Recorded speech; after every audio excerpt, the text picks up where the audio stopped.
जरा हम समाचार पढ़ते हैं, हम मोबाइल पे देखते हैं, टीवी पे देखते हैं, अखबार में पढ़ते हैं, पत्रिका में पढ़ते हैं, और पढ़ करके हम हमारे भी कारण संदीप जी वाले अपनी पैटर्न का अनुसरण करते हुए सुन रही थी। मैं जब हम पेपर सवेरे पढ़ते हैं तो हमको पूरी खबर आती है। दुनिया की बात में मैं अपनी बात बताती हूँ। मैं दिल्ली की खबर पढ़ूँ, लखनऊ की खबर पढ़ूँ, बनारस की खबर पढ़ूँ, अन्य प्रदेशों की खबर पढ़ूँ, इस पर मुझे आगे क्या चल रहा है। ये मानव का एक स्वभाव है। हमारी तस्वीर छप जाए हम बहुत खुश, हमारी तारीफ छप जाए हम बहुत खुश, हमारी तारीफ न निकले तो बहुत नाराज, हमारे खिलाफ कुछ लिख दिया कोई तो हमको बड़ा बुरा लगता है। ये एक मानव का स्वभाव है।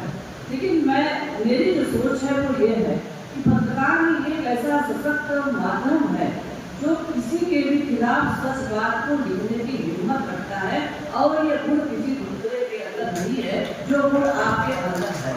आप किसी बात को, चाहे वो डीएम की बात हो, चाहे सांसद की बात हो, चाहे विधायक की बात हो, चाहे समाज, कोई भी किसी भी चीज की बात को सही सही लिखने का साहस अगर किसी के अंदर है तो वो आदमी पत्रकार के अंदर है। इसलिए मैं आपको ये चाहती है, मेरी अपनी ये सोच है, ये विभाग बहुत अच्छा विभाग है। पत्रकारिता विभाग में काम करने का अपना एक बहुत बड़ा मजा है। हम किसके करीब होते हैं, किससे दूर होते हैं, ये लिखने पढ़ने से उनका तो नहीं होता जितना हमारी मानसिकता से होता है। कि इसे होता ना कभी कभी कि हम बिना जाने पहचाने किसी को अपना विरोधी मान देते हैं। ये भी एक मानव स्वभाव है, इसमें भी किसी का दोष नहीं है। कभी कभी हम बिना कुछ सोचे, बिना किसी कारण हम किसी को अपना विरोधी मान देते हैं। सच्चाई में ऐसा कुछ नहीं होता। अगर सीमा त्रिवेदी का की सांसद बन गई तो कौन पत्रकार ये लिखेगा कि नहीं वो सांसद नहीं बनी। रमेश जी विधायक बन गए तो कौन ये लिखेगा कि वो विधायक नहीं बन गए। अगर वो प्रकाश सिंह हमारे संरक्षक मंडल दल के और आप हमारे टीवी पे डिबेट करते हैं, ये कौन नहीं मानेगा।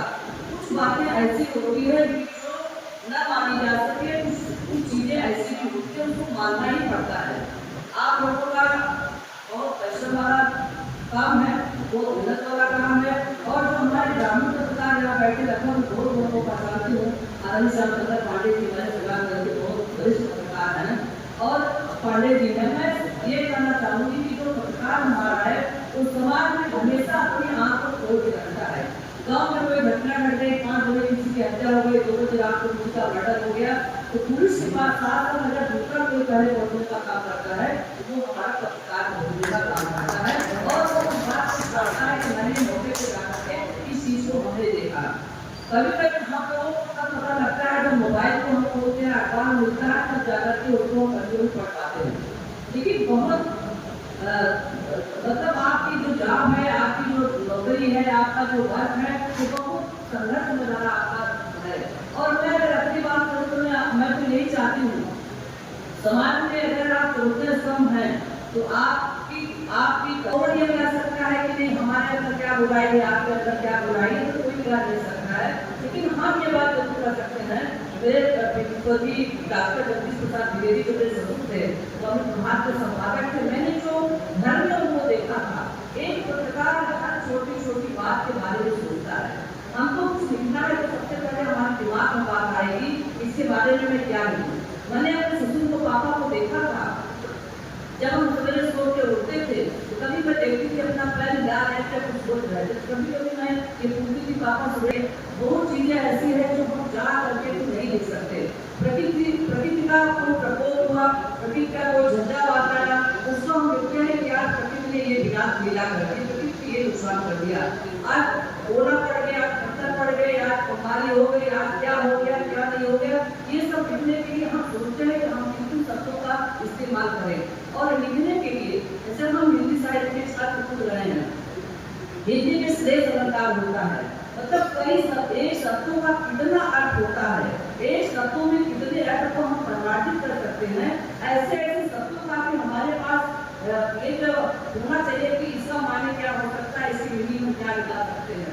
कभी कभी ये बात नहीं समझ आती कि हमारी तारीफ हो रही है कि हमारी मैं सुनती कुछ हूँ। कभी कभी ऐसा होता है कि पार्लियामेंट में हम कुछ बात देख रहे हैं, सुनाई कुछ पढ़ रहा है, लेकिन उसकी मीनिंग बाद में बाहर से उसकी मीनिंग थोड़ी डिफर हो जाती है। तो उसका एक असर यह होता है कि कहीं हमारे सुनने में फर्क हो, या हमारे सोचने में फर्क हो, या हमारा देखने में फर्क हो। ये फर्क चाहे कितना भी हो,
यहाँ देखिए, यहाँ पर तो एक शब्द का दो अर्थ निकल रहा है।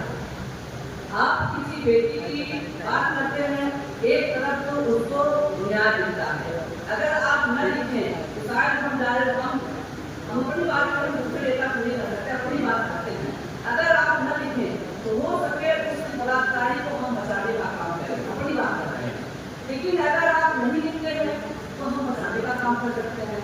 आप लिखते हैं तो इससे क्या होता है कि अगर उसकी संस्कृति वाली बात करी जाए, उसका नाम होता है फलाने की बेटी के साथ ऐसा हो गया, फलाने के बेटे के साथ ऐसा हो गया, मतलब कुछ चीजें ऐसी होती है जो अपरिहार्य होती है, उसको हम छोड़ नहीं सकते। इधर करें चाहे उधर करें, वो अपरिहार्य रूप से हमको करना ही करना पड़ता है। लेकिन समाज की सच्ची समीक्षा करने का अधिकार आपको है, समाज में सही विश्लेषण करने का अधिकार आपको है, और समाज में सच्ची रूप से एक विवेक करने का, सही ढंग से अपनी बात को रखने का। आप जब पूछते हैं किसी बड़े आदमी से, जब किसी से आप इंटरव्यू लेते हैं तो मैं देखती हूँ जितना इंटरव्यू देने वाले को ज्ञान होता है उससे कहीं ज्यादा ज्ञान पूछने वाले को होता है। वो पूछता है वहाँ क्या है। हम लोग कहते हैं पत्रकार का घुमा फिरा के पूछा, पत्रकार घुमा फिरा के नहीं पूछा, पत्रकार को सही जानकारी है, इसलिए पत्रकार ने सही बात नहीं पूछा। और सही बात कैसे क्लियर करें, सही बात को कैसे हम जवाब दें कि हमारी योजना हमारी मानव हो सकती है कि हम मैं अपनी बात कैसे आपके सामने जवाब दूं। और आज हमने देखा कई लोगों को सम्मान किया गया, बहुत ही बैठे सामने हमारे यहाँ पर अभी को सम्मान किया गया। कई 35-35 साल 37 साल से पत्रकारिता का काम कर रहे हैं, उनको कोई बहुत मोटी रकम नहीं मिलती, उनको कोई बहुत कमाई उनसे नहीं होती, लेकिन उनकी शौक है, ये उनकी शौक है, ये उनको अच्छा लगता है, उनको लिखना अच्छा लगता है, पढ़ना लिखना अच्छा लगता है। और आप जो लिखते हैं, आप जो पढ़ते हैं, ऐसा लिखने का नहीं पढ़ते, बड़े-बड़े जो लेख लिखते हैं आपको, उन लेखों का भी अध्ययन हम लोगों द्वारा किया जाता है। उस लेख को पढ़ करके हम थोड़ा और ज़्यादा अच्छा हमको ज्ञान होता है। तो मैं आज के अवसर पर ये कहना चाहूँगी, हमारा जौनपुर का पत्रकार संघ बहुत ही मजबूत है, बहुत ही अस्थायी है और आपस में बड़ी एकता है। मैंने ये नहीं देखा कभी अपने राजनीतिक जीवन में 30 साल का मेरा भी राजनीतिक जीवन हो गया, मनमुटाव एक दूसरे के प्रति हो सकता है, सब लोगों का परिवार में होता है। लेकिन मैंने जनपद जौनपुर के पत्रकार संघ को इस मामले में मैं तारीफ करना चाहूंगी कि आप सारे लोग एक दूसरे को पकड़कर बांधने का काम करते हैं, मजबूती के साथ एक दूसरे को बढ़ाने का काम करते हैं। और मैंने जनपद जौनपुर के जो हमारे वरिष्ठ पत्रकार हैं, मैंने वरिष्ठ पत्रकारों को देखा है कि अपने जूनियरों का, अपने छोटे जो पत्रकार हैं, जो गाँव स्तर के हैं, जो तहसील स्तर के हैं, जो ब्लॉक स्तर के हैं, ऐसे पत्रकारों को पूरी छूट देते हैं कि आप आगे बढ़िए, हम आपका साथ देते हैं। और मैं समझती हूँ हमारा जो सीनियरिटी पर्सन है जो करेगा, ये हमारा सीनियरिटी पर्सन अपने जूनियर लोगों को पूरा आगे बढ़ने का मौका देता है। ऐसे हमारे लोगों का बड़ा जो उनकी योग्यता में निखार होता है। और मैंने ये देखा यार जो हमारी नई जनरेशन चल रही है, जो हमारे युवा बच्चे पैदा हो रहे हैं, उनके अंदर भी पत्रकारिता का शौक है। लेकिन मैं ये बात मेरी बात करूँ, देखिए इतने सारे पत्रकार बैठे हैं, लेकिन हमारी महिलाओं न के बराबर है, नहीं ही समझ लीजिए। तो मैं ये चाहती हूँ कि जब हम हर क्षेत्र में आगे बढ़ गए, जब आप सांसद बना दिया, आप विधायक बना दिया, आपने मंत्री बना दिया, आपने सीएम बना, सब कुछ बना दिया, तो मैं ये चाहती हूँ कि जब आप चयन करते हैं, मेरे एक आपकी मांग है, आपकी कोई मांग है नहीं हमसे, मैं आपसे बार-बार कह रही हूँ मुझे आप जमीन दीजिए, मैं आपको पैसा दूँ, वो आप कभी मुझे नहीं दे रहे हैं। आपने हमसे कुछ नहीं मांगा, लेकिन मैं आपसे मांग रही हूँ कि महिलाओं का भी भागीदारी होनी चाहिए। महिलाओं की भागीदारी होने से आपका भी अच्छा काम होगा। जो आप अंदर जाके नहीं पूछ सकते, जो आप पत्रकार होकर के महिलाओं के साथ पूछ करके नहीं पूछ सकते, वो जो हमारी महिला पत्रकार होगी वो अंदर खाने से खबर ला करके आपको देगी और इससे समाज का भी बहुत बड़ा फायदा होगा। तो ज़्यादा मैं न करते हुए मैं आपको बधाई देना चाहती हूँ। आपको 25 साल पूरा हो जाएगा 2027 में। 2027 में बहुत बड़ा अच्छा कार्यक्रम होगा। मैं उपराज जी के प्रति आभारी हूँ, आदरणीय रामचंद्र द्विवेदी जी के प्रति आभारी हूँ, आदरणीय शेम जी के प्रति आभारी हूँ, मुखर जी के प्रति आभारी हूँ। आपने मुझे अपने कार्यक्रम मुझे हमेशा आने का अवसर देते हैं और मैं हर प्रयास करती हूँ कि आपके कार्यक्रम में आऊँ। मैं आपको कार्यक्रम के प्रति भर्ती कर रहा हूँ। आप मुझे आने का ऑर्डर देते हैं और मैं फिर आपसे करती हूँ। अभी 1 साल का कार्यकाल मेरे पास बचा है, मात्र 1 साल का। अगर हमसे कुछ ले सकते हैं तो आप जरूर ले लीजिए, नहीं तो 1 साल, लेकिन 1 साल का हम नहीं कर सकते कि हम आपको कुछ दे पाएंगे। मतलब सबसे तो मैं कहा देंगे